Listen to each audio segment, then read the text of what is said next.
Hello friends, welcome back in my channel. जैसे कि आपने मुझे कमेंट में बताया था कि आपको सेकंड नंबर की सीरीज़ काफ़ी पसंद है, तो मैं सेकंड नंबर की सीरीज़ के साथ आ चुकी हूँ। अगर आप मेरे चैनल पे नए आए हैं तो चैनल को लाइक, सब्सक्राइब एंड शेयर कर दीजिए। ये भी बताइए जाएगा कि ये सीरीज़ कैसी है। एपिसोड की शुरुआत में हमें एक मोबाइल को दिखाया जाता है और कोई तो भी बात कर रहा होता है, जहाँ पर वो लिखा होता है कि 90+ रिवर्स हैरम मांगा। शायद ये अपना एमसी है जो बात कर रहा है। नॉवेल के बारे में थोड़ा सा जान लेते हैं। अब हमें एक फ़ीमेल लीड दिखाई जाती है जो कि हमारी सेलेस्टिया होती है, जिस पे गॉड की ब्लेसिंग होती है और वो काफ़ी काइंड हार्टेड भी होती है, जिस पर सारे मेन लीड मरते हैं। और हाँ गाइस, ये अपनी प्रोटैगनिस्ट की बहन भी है, हाँ सिस्टर, जिसका नाम सेलेस्टिया है।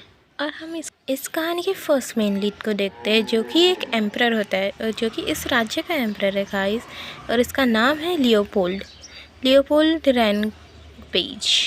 हम लोग सेकंड मेन लीड का भी इंट्रोडक्शन करा देते हैं, जो है genius wizard of magic tower. हाँ, एक विज़ार्ड है और साथ ही साथ एक मैजिशियन भी, जिसका नाम है थ्रिस्टेन। अब हम थर्ड मेन लीड को भी देखते हैं जो कि कमांडर ऑफ होली नाइट है, और ये काफ़ी ज़्यादा ही क्यूट है गाइस, जिसका नाम है जैक्सन। और हाँ, ये काफ़ी कॉमेडियन भी है।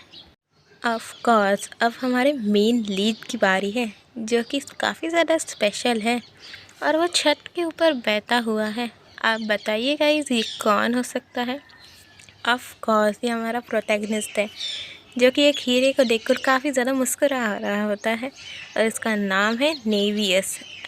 हमें नेवियस की एक काफ़ी ज़्यादा केयरिंग साइड दिखाई जाती है, जहाँ पर वो गरीबों को हमेशा ही कुछ ना कुछ देता रहता है, और मन में सोच रहा है कि मुझे इस नावल के बारे में सब कुछ पता है, क्योंकि मैं यहाँ पर अपने रियल दुनिया से आया हूँ। ये चांद की तरफ देखकर सोच रहा होता है, और ये सारी चीज़ें देखकर वो भी काफ़ी खुश होता है। अब इधर से कहानी शुरू होती है। आप हमारे सारे मेन लीड से तो मिल ही चुके होंगे, और हाँ गाइस, फोर्थ मेन लीड को थोड़ा सीख रहे थे, ज़रूर देखना लास्ट में। अब हम 10 साल पहले का सीन देखते हैं, जहाँ पर नेवियस काफ़ी ज़्यादा बीमार होता है। शायद उसे बुखार हो गया है, इस वजह से उसके जो चिक्स है वो काफ़ी ज़्यादा रेड हो चुके हैं, और वो लंबी लंबी सांसें ले रहा होता है। वहाँ पर उसकी सिस्टर और एक मेड खड़ी होती है, जो नेवियस के लिए काफ़ी ज़्यादा चिंता में होती है।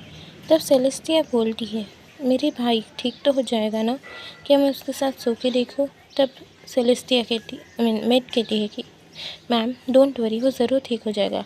मगर सेलेस्टिया नहीं मानती और उसके बगल में जाकर सो जाती है। उसका मानना ये होता है कि अगर मैं वहाँ पर सोऊं तो शायद से वो ठीक हो जाए। अब मेड भी कुछ नहीं कर पाती, और वो माई लेडी कहकर गुड नाइट कहकर चली जाती है। सेलेस्टिया काफ़ी ज़्यादा चिंता में होती है और कहती है कि ब्रदर, तुम भी मुझे छोड़ के मत जाना, जैसे मेरी मॉम गई थी। सीन चेंज होता है और हमें एक काफ़ी मॉडर्न सिटी दिखाई जाती है, जहाँ पर हमारा मेन लीड मोबाइल देखकर चल रहा होता है, और उसके मोबाइल में कुछ मैसेज आया होता है। तभी वो पीछे पलट कर देखता है, तो हमें एक काफ़ी हैंडसम गाय दिखाया जाता है, जो कि अपने दोस्तों के साथ बातें कर रहा होता है। तभी नेवी की आंखें खुलती है और वो चौंक कर उठता है और कहता है कि ओह नो, फिर से ये पास्ट लाइफ का ड्रीम मुझे आया।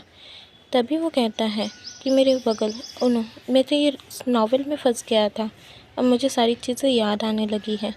ये सारी चीज़ें सोच ही रहा होता है, तभी उसे बगल में सेलेस्टिया दिखाई जाती है, जो कि उसकी वेट कर रही होती है।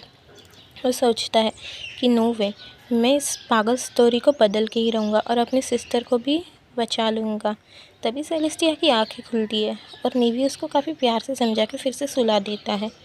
सीन चेंज होता है और हमें एक रात का सीन दिखाया जाता है, जहाँ पर नेवी हमें एक गुफ़ा के सामने दिखाया जाता है और कहता है कि अभी तक ये गुफ़ा डंजन डिस्कवर नहीं हुई है, तो ये मेरा चांस है कि मैं इस स्टोरी को चेंज कर पाऊँ। मगर मुझे इस डंजन में जाने के लिए इस पहेली को सॉल्व करना होगा। बल्कि मगर मैं नॉर्मल दुनिया से आया हूँ, इस वजह से मुझे इस नावल के बारे में सब कुछ पता है कि इस पहेली का आंसर भी क्या हो सकता है। ये सारी चीज़ें वो मन में सोच रहा होता है, क्योंकि वो बोल तो नहीं सकता है ना। तभी हमें गुफा की दीवार पर एक एशियंट लैंग्वेज में कुछ पैटर्न लिखा हुआ दिखाया जाता है, जो कि एक शायद पहेली है। तब नेवी सोचता है कि ये तो काफ़ी ज़्यादा सिंपल है और इसका आंसर लाइट है। तभी उसके हाथ में एक बॉल जैसी चीज़ होती है जो कि लाइट होती है। वो उसे चला लेता है और एक गुफ़ा के पास का पत्थर थोड़ा सा साइड करके वो करता है, जिसकी वजह से वो सारा डंजन खुल जाता है और नेवी उसके अंदर चला जाता है।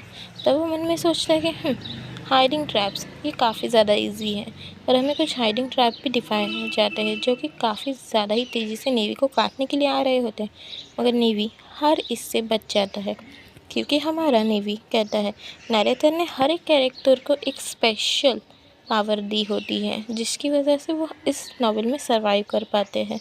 ये सारी चीज़ें सोचकर नेवी उन ट्रैप्स को सॉल्व कर जा रहा होता है और अंत में वो उस ट्रेजर रूम के पास भी चला जाता है जहाँ पर वो ट्रेजर रखा होता है। पूरा ही इलाका काफ़ी ज़्यादा गोल्डन रंग से चमक रहा होता है। ये सारी चीज़ें देखकर नेवियस तो हैरान हो जाता है कि वाह, काफ़ी ज़्यादा ही खजाना है। तभी वो एक ताबूत के पास जाता है और वहाँ से एक टियारा उठाता है और कहता है ओह नो, यही चीप प्रोडक्ट की वजह से मेरी सिस्टर खतरे में पड़ेगी और वो तीनों मेनली पागल कही के उसके पीछे पड़ जाएंगे। वो तियारा लेके जा ही रहा होता है तभी वो बाहर दिख जाता है। ओह नो, ऑलरेडी मॉर्निंग हो चुकी है। तभी हमें तीनों मेन लीड की एंट्री दिखाई जाती है जहाँ पर एम्परर बोल रहा होता है कि सबसे पहले इस डंजन को एक्सप्लोर हम करेंगे क्योंकि हम एम्परर हैं। तभी विज़ार्ड भी कहता है कि नहीं, सबसे पहले हम करेंगे क्योंकि हम विज़ार्ड हैं।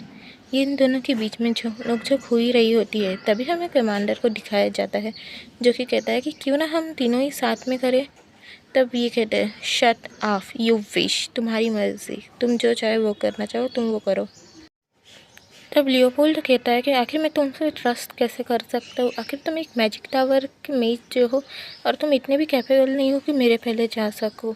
तभी हमें कमांडर को बोलते हुए दिखाया जाता है कि इनफ, हम लोग ट्राई करके भी तो जा सकते हैं और मैं सबसे ज़्यादा ताकतवर हूँ, इस वजह से मैं उस ट्रैप को आसानी से कर सकता हूँ सॉल्व। इन तीनों में ये सारी बातें हो ही रही होती है कि नेवियस हमारी जगह ढूंढ रहा होता है कि वो कैसे यहाँ से निकल सके। तभी उसके दिमाग में एक खुराफाती आइडिया आता है और वो बाजू के मीच को देखता है जो कि उस पहेली को सुलझा रहा होता है। तभी वो जाता है और उसे नॉक आउट कर देता है और वो सोच ही रहा होता है बेचारा कि ये क्या हो गया।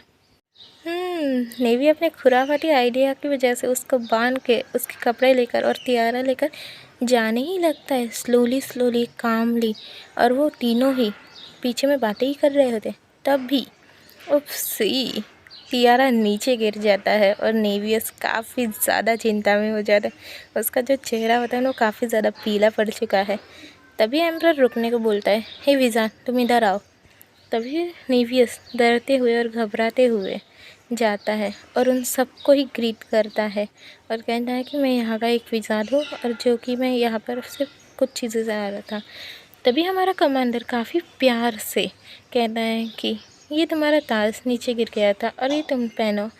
तभी जैसे ही वो कमांडर उसको ताज पहना के देता है वो स्टक खड़ा होकर अपने बाल नोचने लगता है क्योंकि उस तियारा में गॉड्स की पावर रहती है जो कि सारे मेन लीड को अपने तरफ अट्रैक्ट करती है और वो तीनों ही उसके प्यार में पड़ जाते हैं। मगर क्या होगा, इस वजह से नेवियस काफ़ी ज़्यादा चिंता में पड़ जाता है। उसी दौरान तीनों ही अपना अपना इंट्रोडक्शन उसे देने लगते हैं और कहते हैं कि ब्यूटीफुल गाय, तुम्हारा नाम क्या है। ये सारी चीज़ें वो तीनों ही सोच रहे, मतलब कह रहे हैं। तब वो उसे बताता है कि मैं यहाँ पर एक छोटा सा वर्क टाइम हूँ और मैं सिर्फ यहाँ पर वर्क करता हूँ। तभी वहाँ पर विज़ार्ड कहता है कि क्या तुम नए हो? आई नो मैजिक करना काफ़ी ज़्यादा मुश्किल होता है, क्या मैं तुम्हें पर्सनली टीच करूँ? त्रिशान उसके साथ काफ़ी ज़्यादा फ्लर्ट करते हुए ये बात कह रहा होता है, क्या मैं तुम्हें प्यार से टीच कर सकता हूँ? ये सारी चीज़ें देखकर नेवियस तो काफ़ी ज़्यादा ही ब्लश करने लगता है और सोचता है ओह नो, ये सारी चीज़ें क्या हो रही। तभी एम्परर को काफ़ी ज़्यादा गुस्सा आता है और वो नेवी को अपने पास खींचता है और कहता है कि इससे दूर रहो। मगर ट्रिशियन को भी काफ़ी ज़्यादा गुस्सा आ रहा होता है कि आखिर इसने मुझसे मेरे मेज को छीना कैसे। तभी वहाँ पर एक आदमी आता है और वो मैजेस्टी को ग्रीट करते हुए उन तीनों को बताने लगता है कि हमें जो कोड मिला था उस डंजन से हमने वो डिकोड कर लिया है।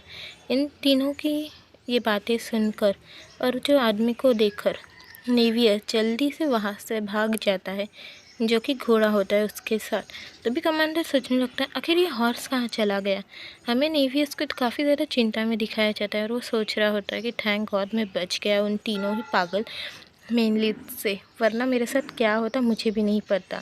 और वैसे भी मैं एक नेमलेस बैरन का, एक स्मॉल विलेज का अडॉप्टेड बेटा हूँ, तो मुझे नहीं लगता है कि उन लोगों को मुझसे पहुँचने में काफ़ी ज़्यादा देर लग जाएगी, और मुझे भी नहीं लगता कि वो मुझे जान भी पाएंगे। ये सारी चीज़ें सोचकर वो अपने घर चला जाता है। हमें 1 महीने बाद का सीन दिखाया जाता है, जहाँ पर नेवियस काफ़ी ज़्यादा हैरान हो चुका है और उसका चेहरा भी काफ़ी ज़्यादा पीला पड़ चुका है। ऑफ कोर्स वो तीनों मेंढक ने उसे ढूंढ लिया है गाइस, और वो तीनों ही सोच रहे हैं आखिर ये कहाँ पे है। वो तीनों ही एक दूसरे की तरफ देख रहे हैं। तभी विज़ार्ड की नज़र नेवियस की तरफ जाती है और उसे हाय कहने लगता है। जैसे ही वो हाय कहता है, नेवियस तो काफ़ी ज़्यादा घबरा जाता है और उसके पैर लड़खड़ाने लगते हैं और उसकी सिस्टर उसे संभाल रही होती है। तभी हमें कुछ घंटों पहले का सीन दिखाया जाता है, जहाँ पर सारे लोग काम कर रहे होते हैं और इस कैरेक्टर का नाम, ये हमारे नेवियस के फादर हैं, अडॉप्टेड फादर, जिसका नाम है फ्रेडरिक एम्ब्रोस। इन्होंने नेवियस को काफ़ी पहले गोद लिया था और वो नेवियस से कह रहे थे गुड जॉब नेवी, तुम काफ़ी अच्छा काम कर रहे हो, तुम्हारी सिस्टर कहाँ है। तभी उन्हें बीती बातें कुछ याद आने लगती है और वो सोचता है कि मैंने तो उसे पहले ही कहा था कि रात को किताब ना पढ़े। गाइस, सेलेस्टिया भी हमारे जैसे ही दीवानी है सीरीज़ की। तब वो प्यारी सी पपी आइज करके नेवियस को मनाने लगती है कि ब्रदर मुझे बस थोड़ी देर पढ़ने दो। तब वो ये सारी चीज़ें सोचकर एम्बैरेस होकर कहता है कि ये सारी गलती मेरी ही फादर, मैंने उसे पढ़ने दिया था। तब उसके फादर कहते हैं ठीक है कोई बात नहीं, इसमें तुम्हारी कोई गलती नहीं है। और वो काफ़ी प्यार से उसके सिर पर पैट कर रहे होते हैं। वैसे सेलेस्टिया एक काफ़ी ज़्यादा प्यारी लड़की है, मगर उसमें कोई मैनर्स नहीं है, एक लेडी टाइप। वो एक काफ़ी ज़्यादा अच्छी लड़की है।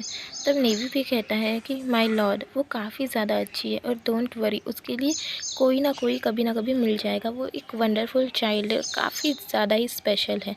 जैसे ही नेवी उन्हें लॉर्ड कहता है, तब हमें नेवियस के फादर का काफ़ी ज़्यादा एक गुस्सैल रूप दिखाया जाता है। वो कहता है कि तुम मेरे सर्वेंट नहीं हो जो तुम मुझे लॉर्ड कह रहे हो, आखिर तुम फादर कब कहोगे। ये सारी चीज़ें सोचकर वो काफ़ी ज़्यादा उदास हो जाते हैं। नेवियस भी वहाँ से भाग जाता है। तभी हमें कुछ बीती बातें दिखाई जाती हैं, जहाँ पर नेवी, उसके फादर और सेलेस्टिया जा रहे होते हैं। अब ये सारी चीज़ें तो हमें सेकेंड एपिसोड में पता चलेगी कि नेवी उन्हें कैसे मिला। Thank you for watching guys. और हाँ, इस सीरीज़ में बारे में ज़रूर बताना कि ये सीरीज़ कैसी है, और मुझे सब्सक्राइब भी कर देना। इसके लिए काफ़ी ज़्यादा शुक्रिया।